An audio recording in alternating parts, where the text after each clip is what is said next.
Tennessee Titans have made another great move to their roster and to their secondary.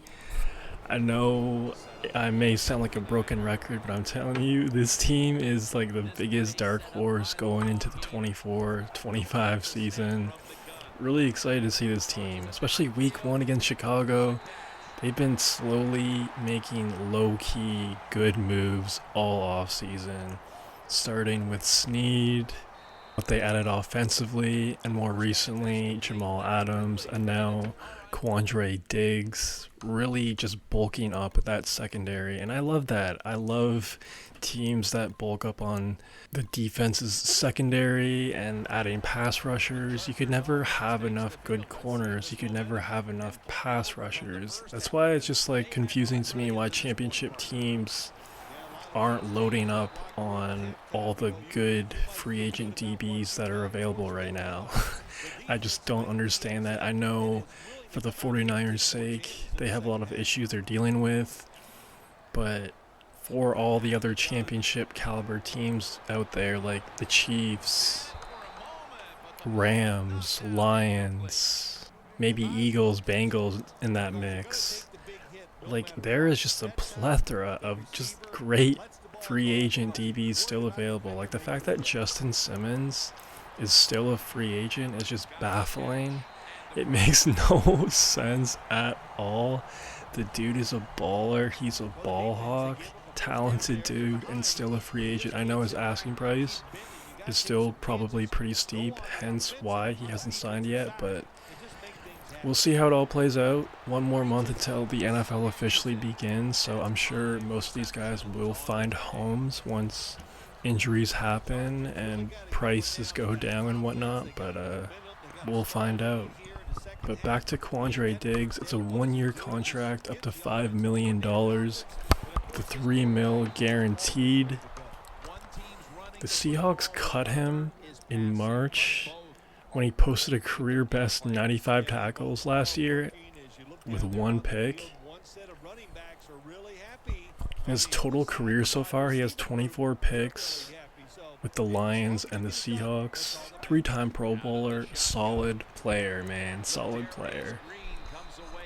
I know some Seahawks fans may feel differently, but I guess we'll find out truly this year if Quandre Diggs is still about it. I just know that he is a Pro Bowl caliber player, and I know he's 31. I get that, and I know the Seahawks cut him for a reason, but it's a super cheap deal, and it's just low risk, high reward, and the fact that the Titans are going for it, I can't stress that enough, that they're really trying to go for it with Will Levis, and they're not chalking up this year as kind of like a development year for him and that franchise. I just love that they're going for it early because they know if he is good, we'll find out this year. And if he is good, you have to take advantage of that rookie quarterback contract, because once quarterbacks are due to get that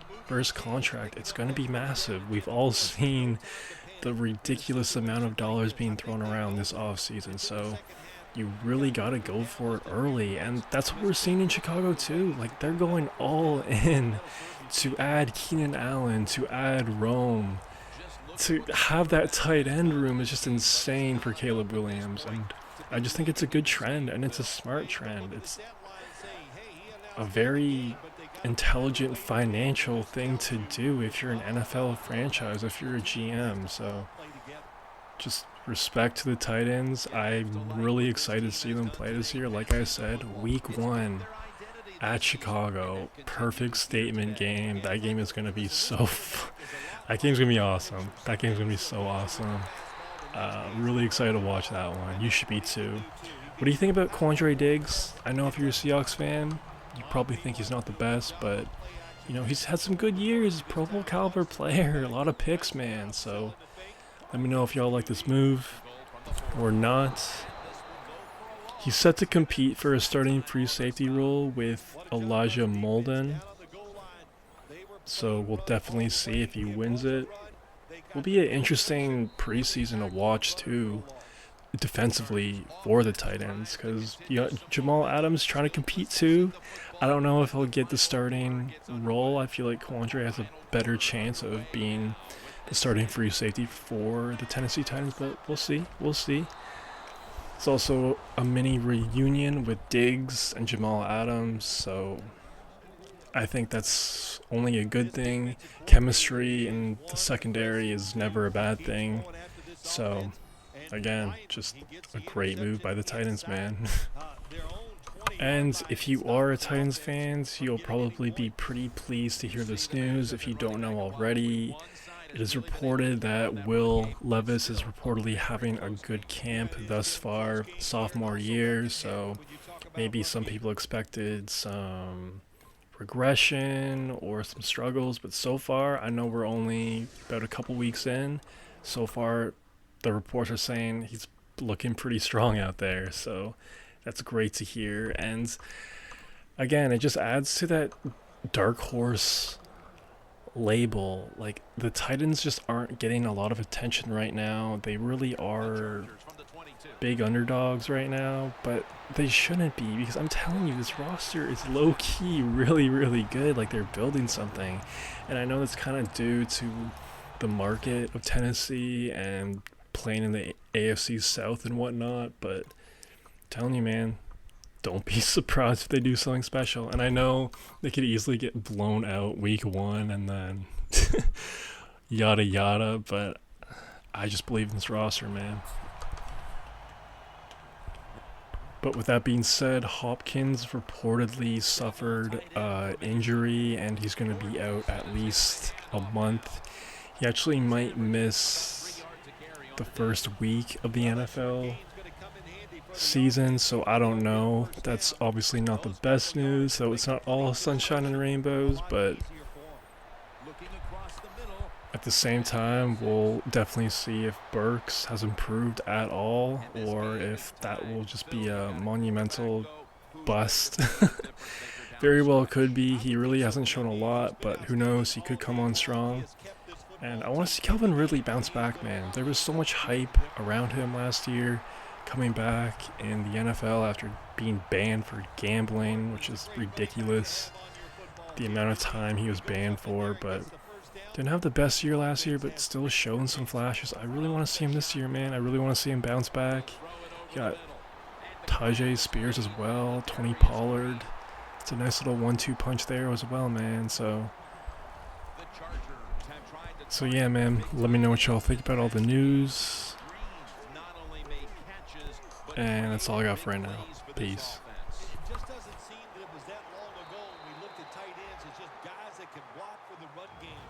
But now it's more important to be a receiving tight end in the NFL than it is anything else. And this guy can absolutely catch the football. Just 2 minutes left of this one. We're back now for the end of the fourth quarter. They want to keep feeding him the football. The Chargers continue to find ways to make it work today, but these stats show it's been a struggle.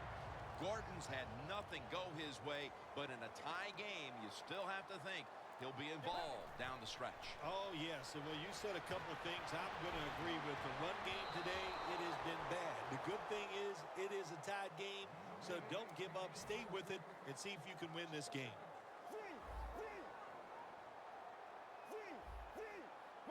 From the gun.